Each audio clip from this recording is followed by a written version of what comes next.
Bapak, Ibu, Saudara, pemirsa semua, bertemu lagi dalam Blessing Talk Show bersama saya, Pastor Winter Lawere, dan narasumber kita, Pastor Dr. Robson Samusir.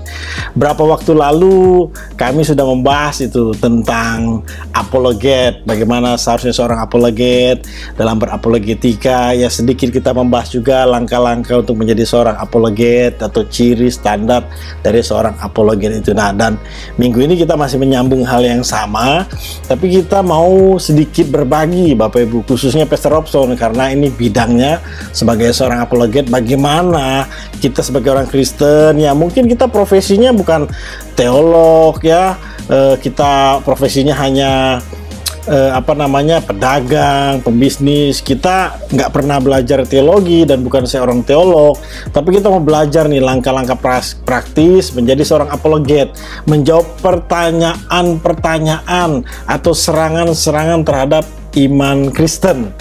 Ya kan, kita akan belajar nih bagaimana caranya ketika ada pertanyaan seperti ini, cara menjawabnya seperti apa. Nah, sebelum kita masuk ke hal yang praktis tersebut, mungkin ada sambungan dari beberapa waktu lalu diskusi kita, Pastor, sebelum nanti kita berbagi, ya, khususnya Pastor Robson berbagi cara berapologet yang baik dalam menjawab pertanyaan-pertanyaan yang berhubungan dengan iman Kristen. Ada yang ingin disampaikan dulu mungkin, Pastor? Ya, oke. Kembali lagi ya, bahas tentang apologetika. Ya. Nah, ini lebih kepada kita membahas case by case, Bang, ya. Yang umumnya diserang dari kekerasan. Ya, seperti yang kita ketahui, sebenarnya banyak sekali yang diserang dari kekerasan. Seperti Alkitab itu sudah dipalsukan. Kekerasan dituduh menyembah tiga Allah. Ya. Lalu diidentikan dengan politeisme atau triteisme. Terus dianggap mentuhankan Yesus, manusia kok dipertuhankan, Yesus kok mati, Allah kok mati gitu loh. Kalau memang benar Yesus itu adalah Allah, kenapa dia bisa mati? Kan Allah nggak bisa mati, berarti Yesus bukan Allah. Nah, masih banyak lagi ya, ajaran dari kekristenan yang dipersoalkan. Nah, mungkin kita akan membahas hal ini secara sederhana sehingga dengan mudah ditangkap, Bang. Tapi tidak menghilangkan substansi teologisnya atau substansi akademisnya, sehingga setiap penonton ya di rumah atau siapapun bisa melihat bahwa berbagai macam argumentasi yang kita berikan ini dapat diterima dan dipertanggungjawabkan. Ya, nih jadi langsung saja nih kita ya, Bapak Ibu Saudara. Misalkan nih, Pastor, saya ini hanya pedagang biasa, ya nggak dalam-dalam banget belajar Alkitab, tapi tahulah beberapa ayat, pernah lah dengar khotbah atau ajaran tentang doktrin Kristen. Misalnya saya sebagai orang pedagang biasa ditanya nih tentang ketuhanan Yesus. Yesus kok jadi Tuhan? Dia kan manusia, ya kan? Nah, ini cara yang paling sederhana sekali menjawab pertanyaan seperti ini apa? Karena kan serangannya begitu. Kalau dia manusia kok disembah, ya kan? Kalau dia Tuhan juga kok begini, kok begitu. Nah, kira-kira Pastor nanti memberikan jawaban sederhana. Saya sebagai penanya nanti akan bertanya balik lagi, sehingga Bapak Ibu, walaupun kita orang biasa, nggak pernah menempuh jalur sekolah secara formal, secara akademis di satu sekolah teologia, kita akan belajar secara langsung nih bagaimana berdiskusi, menjawab pertanyaan tentang ketuhanan Yesus, ya. Sekaligus nanti saya juga akan menanggapi setiap jawaban-jawaban dari Pastor Robson. Misalkan hal ini terjadi juga dalam kehidupan kita sehari-hari, ya, ketika bertemu dengan orang yang mempertanyakan hal ini. Nah, Pastor, kenapa orang Kristen mau mempercayai Yesus itu sebagai Tuhan? Bukankah dia manusia biasa? Dia melewati proses kelahiran seperti manusia pada umumnya, ya kan? Dia makan minum, dia melakukan aktivitas seperti manusia, dia juga merasa seperti manusia merasa. Kok yang seperti ini dituhankan? Kenapa itu, Pastor? Oke, ini menarik ya diskusi kita ya. Dan menurut saya setiap orang Kristen, ya lagi-lagi seperti bahasa saya dalam diskusi sebelumnya Bang ya, setiap orang Kristen minimal ini ya memahami apa yang dia imani, supaya dia tidak diombang-ambingkan dengan berbagai macam pengajaran atau berbagai macam kritikan yang ada. Kekristenan sekali lagi memiliki dasar argumentasi yang kuat atas semua yang ia yakini. Ya, semua keyakinan dalam kekristenan itu bisa dipertanggungjawabkan. Ya. Nah, kalau kita membahas terkait dengan ketuhanan Yesus, saya mau mulai dengan pernyataan ini bahwa Yesus bukanlah manusia yang jadi Tuhan. Yesus adalah Tuhan yang jadi manusia. Yohanes 3 ayat 16. Pertanyaannya, mengapa dia menjelma menjadi manusia? Karena hanya Allah yang bisa menyelamatkan kita. Hanya Allah yang bisa menyelamatkan kita, dan cara atau jalan Allah untuk menyelamatkan setiap kita adalah dengan menjelma menjadi manusia. Mengapa perlu lagi menjelma menjadi manusia? Terkait dengan Kejadian pasal yang ketiga, diceritakan perihal kejatuhan manusia dalam dosa. Di pasal yang ketiga itu, di pasal yang sama, Tuhan menjanjikan keselamatan bagi umat manusia dengan menghadirkan seorang juru selamat, yang mana keturunan perempuan itu akan menginjak kepala ular. Ular itu akan menginjak tumitnya. Nah, ini merujuk kepada Yesus Kristus yang tersalib. Tetapi justru lewat karya salib itu Allah menghadirkan kemenangan atau keselamatan bagi umat manusia. Kuasa atau pekerjaan setan dihancurkan. Jadi Yesus Kristus adalah Allah itu sendiri. Dia adalah Allah yang berinisiatif untuk menyelamatkan kita dengan jalan menjelma menjadi manusia. Saya tambahkan lagi alasan mengapa dia harus menyelamatkan kita dengan menjelma menjadi manusia, karena manusia yang berdosa. Karena upah dosa ialah maut. Nah, Allah itu menyelamatkan kita dengan memenuhi konsekuensi dari kejatuhan itu. Roma 6 ayat 23. Upah dosa ialah maut. Nah, Kejadian 3, pada waktu kamu makannya kamu akan mati. Nah, jadi tidak ada yang bisa memenuhi kualifikasi untuk menyelamatkan setiap kita. Tidak ada seorang pun yang bisa menyelamatkan dirinya dengan berbagai macam usaha atau berbagai macam perjuangan apapun. Tidak ada yang bisa. Siapapun tidak bisa menyelamatkan kita, hanya Allah. Nah, lagi-lagi ya, Yesus kita percayai, kita yakini sebagai Allah. Karena apa? Dia melakukan satu pekerjaan keselamatan. Dia adalah juru selamat. Dia tidak bisa disebut juru selamat kalau dia bukan Allah.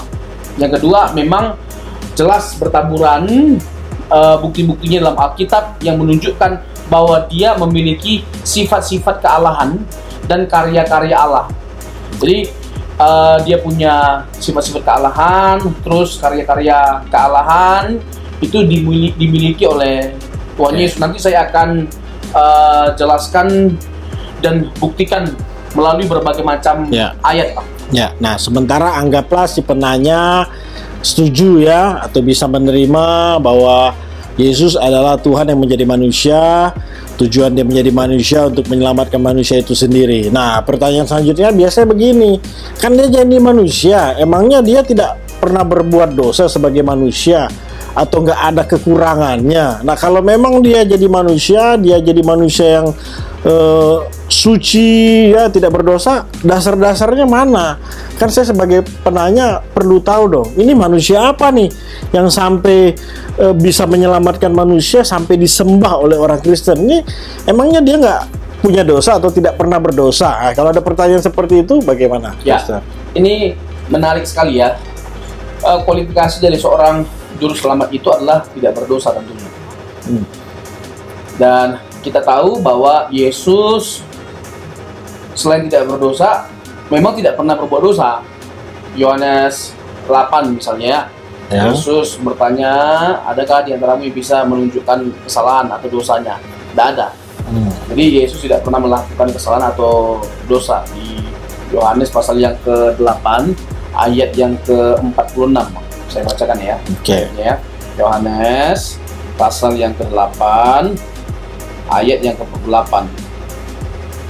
Ayat 46. Ya. Siapakah di antaramu yang membuktikan bahwa aku berbuat dosa? Apabila aku mengatakan kebenaran, mengapa kamu tidak percaya kepada aku?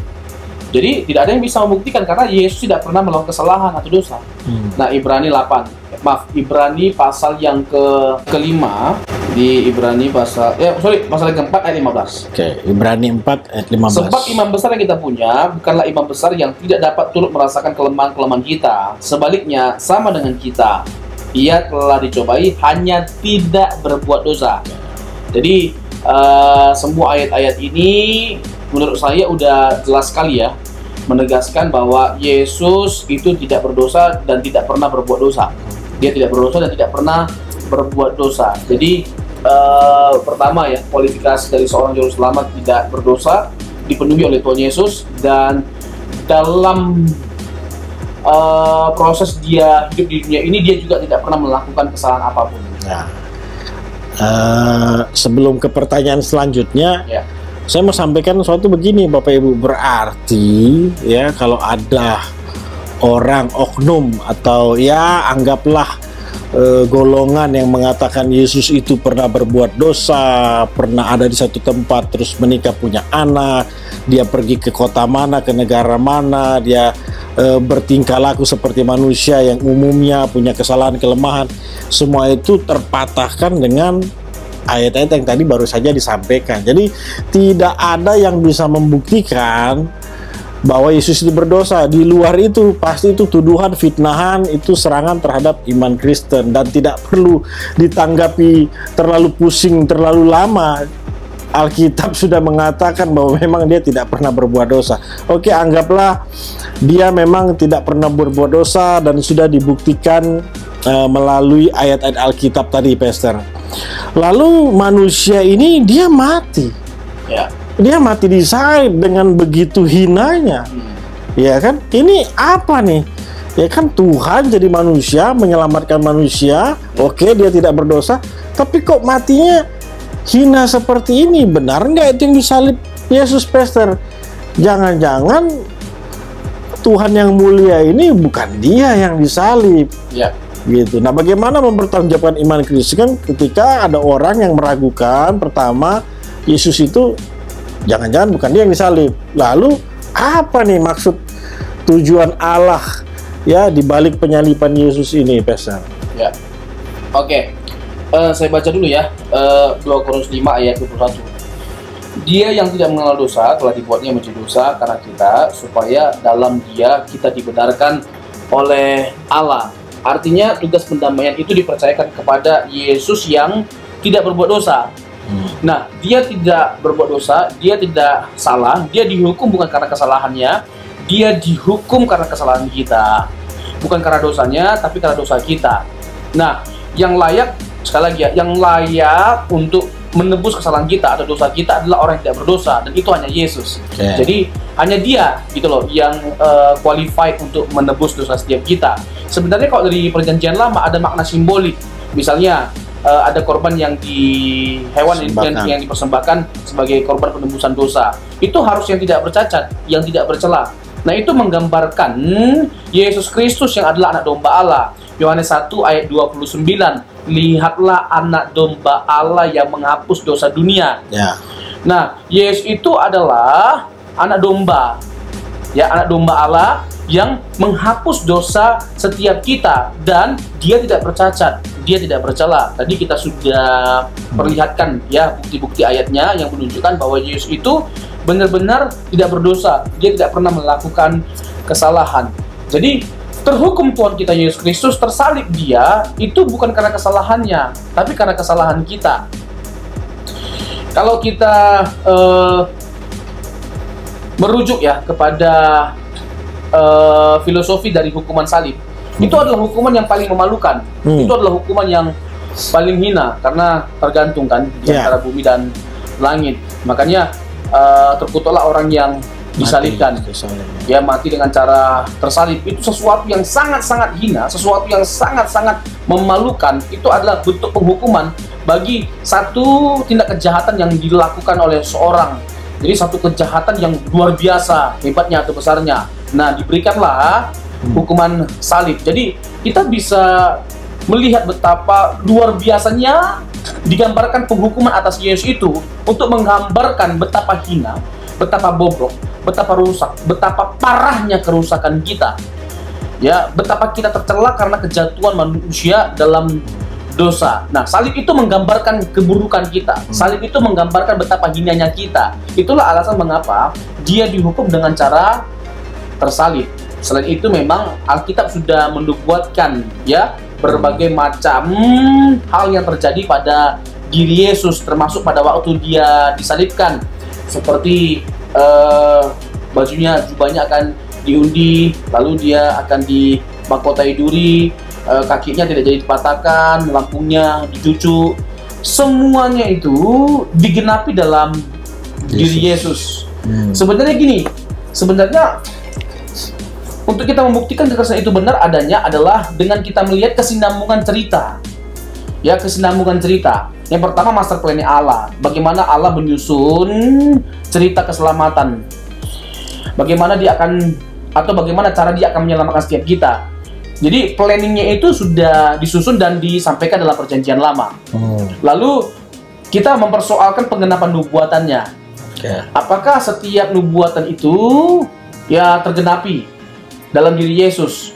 Dari sekian banyak manusia, mengapa dalam diri Yesus? Karena semua nubuatan itu, banyak sekali nubuatan terkait dengan Yesus Kristus, dan semua nubuatan itu tidak ada yang meleset. Itu semuanya digenapi dalam diri Tuhan Yesus, termasuk seperti jubah diundi, dimahkotai duri, kakinya waktu disalibkan tidak dipatahkan tapi lampunya dicucuk. Semuanya detail-detailnya itu digenapi.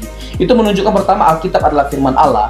Yang kedua, bahwa Yesus itulah Mesias yang dijanjikan oleh Tuhan atau Allah dalam perjanjian lama. Yang ketiga, ya akhirnya kita nggak perlu lagi menunggu atau menanti Mesias yang lain karena dia sudah datang. Yang keempat, lagi-lagi ya, jadi kita nggak perlu lagi mempersoalkan kenapa ya, kenapa disembah Yesus, kenapa dia mati disalib. Lihatlah Alkitab. Jadi kesinambungan dari cerita, ya itu bagaimana presisinya gitu loh, tepat nggak? Yang pertama kali yang dipersoalkan adalah apa sih ya konsep atau cara yang dipakai oleh Allah dalam menyelamatkan umat manusia yang akan binasa ini. Nah, kita bisa melihat di perjanjian lama dan kita bisa melihat penggenapan perjanjian baru, dan yang ada hanyalah keindahan dan kekaguman ketika kita melihat Alkitab dan bagaimana Allah mengisahkan karyanya, menyatakan dirinya melalui Tuhan kita Yesus Kristus. Jadi jelas sekali jawaban atas pertanyaan saya tadi ya, kenapa dan mengapa Yesus itu disalib. Kenapa kita harus percaya dia yang disalib itu adalah Yesus, karena ciri-ciri, tanda-tanda, nubuatan-nubuatan itu memang tergenapi melalui Yesus. Jadi jangan ragu lagi Bapak Ibu Saudara, khususnya kita yang percaya kepada Kristus, bahwa memang yang benar disalib itu adalah Kristus itu sendiri. Dan kenapa kita harus memang benar-benar mempercayai karya penyalibannya? Tanpa proses atau peristiwa penyaliban itu ya semua kita pasti binasa Bapak Ibu Saudara. Harus dia yang memang mati disalib dengan cara yang hina seperti itu. Nah, ada pertanyaan klasik nih Pastor, di mana Yesus usia 14 tahun ya? Nah, ya kan, dia muncul nanti lagi di usia 30 tahun. Nah, ini masa 14 ke 30 ini Yesus ada di mana dan sedang apa? Dan ini nih suka pertanyaan selanjutnya, kenapa Alkitab itu kok tidak menuliskan peristiwa Yesus di usia 14 ke 30 itu, hanya mengisahkan dari sejak dia bayi sampai usia kurang lebih 13-14, tiba-tiba ada lagi di usia 30. Nah, ini kan jangan sampai kita jadi kabur nih karena Alkitab tidak membicarakan hal itu. Tapi saya percaya nih kan, kalau Pastor Robson ditanya seperti ini, kira-kira bisa memberi jawaban sederhana seperti apa kepada, tadi saya kan seorang pengusaha biasa yang tidak belajar teologi, misalnya begitu. Gimana Pastor? Ya begini, yang pertama, jangan dulu kita membangun sebuah spekulasi. Misalnya ketika Alkitab tidak menceritakan umur 12 ke 30. Kalau Alkitab tidak menceritakan, sebenarnya tadi usia 12 ya, bukan 14 ya? Iya. 12. Umur 13 ke 30. Oke, 13 ke 40. Oke. Nah, sebenarnya kita yang pertama jangan dulu berspekulasi dalam konteks hermeneutika, cara menafsir Alkitab. Kalau Alkitab tidak ngomong ya kita jangan ngomong. Nah, menurut saya tidak sedikit narasi-narasi yang dibangun yang terlalu lebay lah, berlebihan dan penuh dengan kontroversial. Nah, lalu bagaimana kita menanggapi isu-isu itu? Ya. Sekali lagi ya, secara khusus ya. Memang tidak dijelaskan oleh Alkitab secara eksplisit terkait dengan usia 13 sampai 30. Oke. Yang kedua, Alkitab itu tidak sedang menceritakan biografi Tuhan Yesus secara detail. Gitu loh. Dari umur 1 sampai umur 33,5 tahun. Dijelaskan detail-detailnya, tidak. Jadi, Alkitab adalah buku tentang keselamatan. Jadi, Allah mengisahkan kasih dan perbuatannya dalam menyelamatkan setiap kita, dan puncak dari karya Allah adalah lewat kehadiran Tuhan kita Yesus Kristus. Jadi di situ kita harus tegas dan very clear. Jadi Alkitab bukan buku biografi yang menceritakan secara detail tentang sesuatu atau sesuatu yang kita inginkan. Dan aneh menurut saya, misalnya ya, orang mencoba untuk memastikan bahwa Alkitab itu firman Allah kalau ada kisah tentang dinosaurus. Alkitab bukan buku tentang binatang, Bang. Ya kan? Nah, jadi itu menurut saya harus dipahami terlebih dahulu. Nah, bagaimana kita menjawab pertanyaan itu? Umur Tuhan Yesus itu dari 13 ke 30, bagaimana dong? Bisa nggak kita menjawabnya? Nah, itu juga ada polemik ya. Sempat ada polemik, Bang ya. Seorang pelawak ya. Lalu bisa gitu loh, bisa-bisanya gitu loh sama orang non-Kristen, lalu dia buat satu talk show ya, diundang dia atau bagaimana, lalu ditertawakan gitu loh, imannya sendiri gitu loh, dan dia mempertontonkan dalam tanda petik kebodohannya gitu loh, dengan tidak menjelaskan kebenarannya seperti apa, seperti yang kita sedang diskusikan ini, Bang. Jadi jangan dipakai gitu loh kebodohan kita untuk membenarkan agama orang lain. Nih, agama kami ini jelas, nih pengakuan dari orang tersendiri tidak jelas, Tuhan Yesus tidak jelas, hidupnya apa segala macam, biografinya. Loh, Alkitab memang bukan biografi. Alkitab memang tidak sedang bertujuan untuk menjelaskan detail-detail dari kehidupan Tuhan Yesus. Yang paling penting itu adalah karya keselamatan. Tersedianya keselamatan bagi setiap kita lewat kematian dan kebangkitan Tuhan Yesus. Ya, untuk apa detail-detail dari kehidupan Tuhan Yesus diceritakan kalau ternyata kematian kebangkitannya tidak diceritakan? Gitu loh. Jadi poin utama dari Alkitab adalah menyelamatkan setiap kita lewat peristiwa kematian dan kebangkitan. Dan keempat Injil, ya, seluruh dari kitab itu Perjanjian Baru atau para rasul menceritakan tentang Yesus yang menyelamatkan setiap kita lewat kebangkitannya. Keempat Injil misalnya ya, menceritakan Yesus yang mati dan bangkit.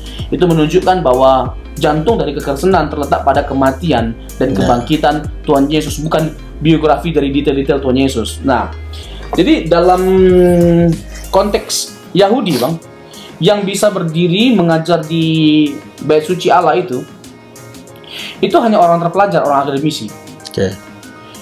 Nggak bisa nggak, ya. Nah, Yesus itu disebut rabi, Bang. Rabi oleh ahli Taurat sendiri, Bang. Dia tidak mungkin bisa disebut rabi, yang pertama, kalau dia tidak menempuh pendidikan akademis. Itu satu. Yang kedua, dia tidak boleh mengajar di bait suci Allah kalau dia bukan rabi. Contoh, Yohanes Pembaptis nggak pernah ngajar di bait suci Allah, nggak pernah diceritakan ngajar di bait suci Allah, karena dia memang bukan seperti Tuhan kita Yesus Kristus yang memang belajar gitu loh. Ya. Nah, dalam dunia pendidikan Yahudi itu ada beberapa kelas. Misalnya Mikra, membaca Taurat, lalu ada Misna di usia 10 tahun, lalu ada Talmud di usia 13 tahun. Di zaman Tuhan Yesus itu kurang lebih di usia 12 tahun. Lalu ada Midras atau Madrasah, itu usia 20 tahun, Bang. Nah, sejak usia 30 tahun boleh mengajar di depan umum. Itu budaya dari Yahudi. Nah, seseorang baru bisa melakukan pelayanan publik ketika di usia 30 tahun. Makanya nggak heran Yesus dibaptis kapan? Di usia 30 tahun oleh Yohanes Pembaptis. Nah, selain itu, tiap-tiap tahun kata Injil Lukas, dia pergi ke Yerusalem, ke bait suci Allah. Jadi, jangan dikembangkan satu pemikiran yang sebenarnya tidak ada dalam Alkitab. Misalnya Yesus pergi ke India katanya.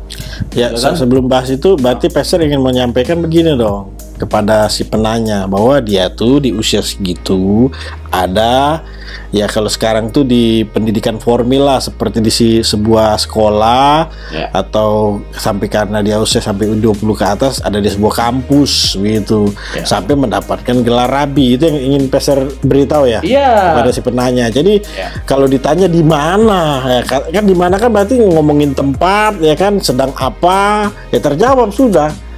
Ya kan, jadi nggak ada lagi keraguan. Dia nggak mungkin ke India, ke Cina segala macam, Bapak Ibu. Ya kan gitu. Oke, lanjut Pastor. Lukas 2:42, Bang. Ketika Yesus telah berumur 12 tahun, pergilah mereka ke Yerusalem seperti yang lazim pada hari raya itu. Seperti yang lazim pada hari raya itu. Jadi tiap-tiap tahun itu Tuhan kita Yesus itu sama orang tuanya pergi ke Yerusalem, ke Bait Suci Allah. Jadi kalau dia benar tiap-tiap tahunnya pergi ke Bait Suci Allah, jadi nggak mungkin pergi kemana-mana. Seperti tadi ya, tuduhan yang tidak berdasar itu, pergi ke India lah, ke Perancis lah, ke Timur lah, terkait dengan mencari ilmu, dia menggali ilmu. Enggak, itu sekali lagi ya, itu pemikiran-pemikiran yang sama sekali tidak alkitabiah. Dan poin utama dari Alkitab adalah menceritakan tentang bagaimana Yesus menyelamatkan setiap kita lewat karya kematian dan kebangkitannya. If there is no resurrection, if there is no resurrection, there is no Christianity. Jikalau tidak ada kebangkitan, maka tidak ada kekristenan.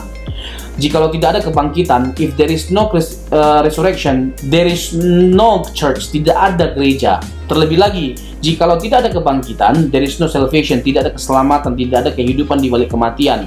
Kekekalan itu dijamin oleh Tuhan Yesus lewat karya kebangkitannya, bukan biografi detail-detailnya diceritakan, bukan.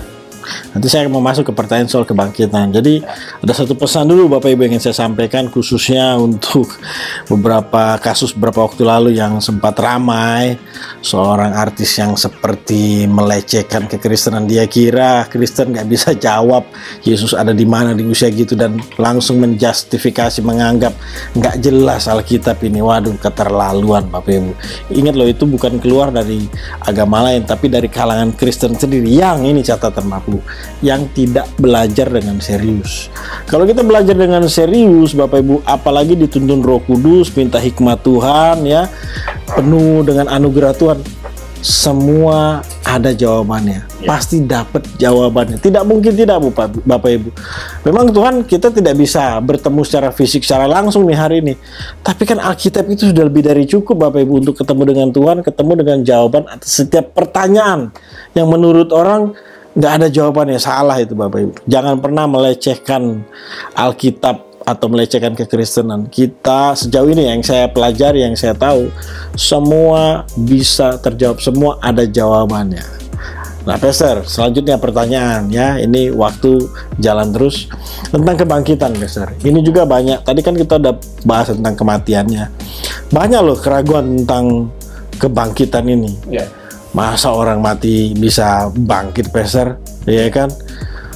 Ini jangan-jangan dia dicuri nih mayatnya.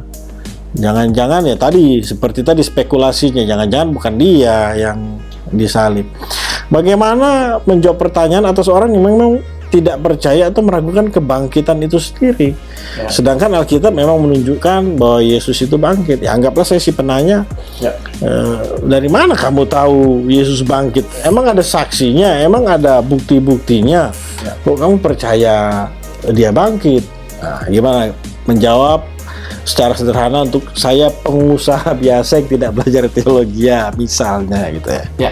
Sebelum masuk mengkritisi ya, berbagai macam teori-teori halu menurut saya ya. Seperti yang tadi ya, Yesus itu dicuri mayatnya. Ada yang mengatakan juga Yesus itu pingsan tidak mati, Yesus pergi ke India, terus dimakan mayatnya sama anjing, dan lain sebagainya macamnya. Saya masuk kepada beberapa argumentasi sederhana ya, yang menunjukkan bahwa Yesus itu benar-benar bangkit dari kematian. Saya jelaskan beberapa argumentasi deh ya terkait dengan Yesus yang bangkit. Ini secara sederhana. Yang pertama, kubur kosong. Kalau kubur tidak kosong, Yesus tidak bangkit tentunya. Tapi ini bukan argumentasi yang berdiri sendiri. Karena ya tadi bisa aja ada ruang Yesus dicuri mayatnya. Yang kedua, saksi mata. Saksi mata dari Yesus yang bangkit itu bukan banyak, tapi banyak sekali. Kalau dari sisi hukumnya, 2-3 orang saksi, suatu perkara dianggap sah. Nah, saksi dari Yesus yang bangkit itu bukan hanya 2-3 orang. Menurut keterangan Rasul Paulus dalam 1 Korintus pasal yang ke-15 itu ada 500 pesamata. 500. Jadi bukan 2-3 orang, banyak sekali. Jadi ada kubur yang kosong, lalu ada saksi mata, para murid dan yang lainnya. Lalu ada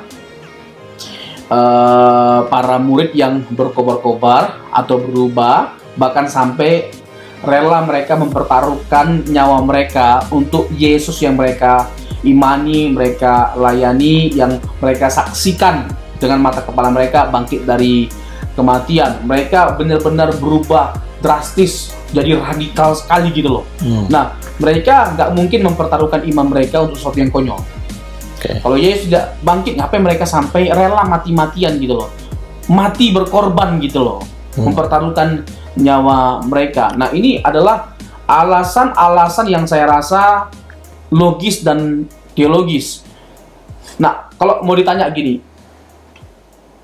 selain tentang yang ketiga tadi, bahwa mereka nggak mungkin mempertaruhkan nyawa mereka kalau Yesus tidak bangkit. Yang keempat, mereka ada mengalami satu perubahan yang radikal. Alasan apa yang paling logis untuk menjawab mengapa mereka begitu bisa radikal? Misalnya Petrus itu pengecutnya luar biasa. Para murid itu banyak lari meninggalkan Tuhan Yesus ketika Yesus itu hendak dihukum. Ya, ketika mulai ditangkap, mereka terserah berai. Termasuk Petrus yang sok pahlawan, yang ngomong bahwa yang lainnya itu boleh meninggalkan kau, tapi aku sekali-kali tidak. Tapi persoalannya, bagaimana ketika hal itu terjadi? Justru dia menyangkal Tuhan Yesus 3 kali. Ya kan? Nanti di Yohanes pasal yang ke-21, Tuhan Yesus sampai nanya 3 kali juga untuk mengingatkan penyangkalnya 3 kali gitu. Apakah engkau mengasihi aku? Jadi semuanya pergi meninggalkan Tuhan Yesus. Nah, tapi setelah Yesus bangkit dari kematian, mereka mengalami satu perubahan yang begitu radikal, dari penakut menjadi pemberani, bahkan radikal sampai pada titik rela mempertaruhkan nyawanya. Nah, pertanyaannya, apa yang membuat hal itu bisa terjadi? Tidak ada jawaban yang lebih tepat, ya. Tidak ada jawaban yang lebih pas selain karena Yesus bangkit dari kematian. Itu secara sederhana untuk kita bisa membuktikan kebangkitan Tuhan Yesus. Nah, saya mau tegaskan kalimat ini. Baik dari sisi internal maupun eksternal bisa dibuktikan kebangkitan Tuhan Yesus itu. Dari sisi Alkitab nggak ada ruang untuk kita membantahnya. Itu very strong. Nah, dari sisi historis bagaimana? Nah, kita bisa merujuk kepada beberapa tokoh yang menurut saya objektif sifatnya, kesaksian mereka. Misalnya Josephus Flavius, ya, Josephus Flavius. Dia seorang sejarawan Yahudi yang bekerja di atau dalam pemerintahan Romawi. Terus ada. Berarti yang pertama justru dari kalangan Yahudi nih. Ya, yang kedua Tacitus. Siapa dia? Seorang Romawi. Dari kalangan Roma. Jadi mereka ini bukan para pengikut Yesus sejati, bukan orang-orang yang radikal ikut Tuhan Yesus. Tapi mereka bisa dengan jujur mengungkapkan sejarah bahwa Yesus itu bangkit dari kematian, dia dibunuh. Bahkan mereka dengan jujur mengungkapkan kebenarannya, bukan karena kesalahannya. Lalu yang para muridnya rela mati untuk dia, untuk Yesus maksudnya. Nah, ada lagi misalnya nih ya, Yahudi, Romawi, Yunani. Tuhan Yesus hidup zaman mereka. Mereka tidak setuju bahwa Yesus itu adalah nabi, rasul, apalagi Tuhan. Nggak setuju, raja, nggak setuju gitu loh. Tapi mereka tidak menolak kebenaran bahwa Yesus yang mati. Bahwa benar Yesus mati. Nah, ada tuduhan yang mengatakan bahwa bukan Yesus yang disalibkan. Nah, ini kan kesaksian yang di kemudian hari jauh banget gitu loh, belakangan gitu loh. Dia abad ke-6 dan ke-7.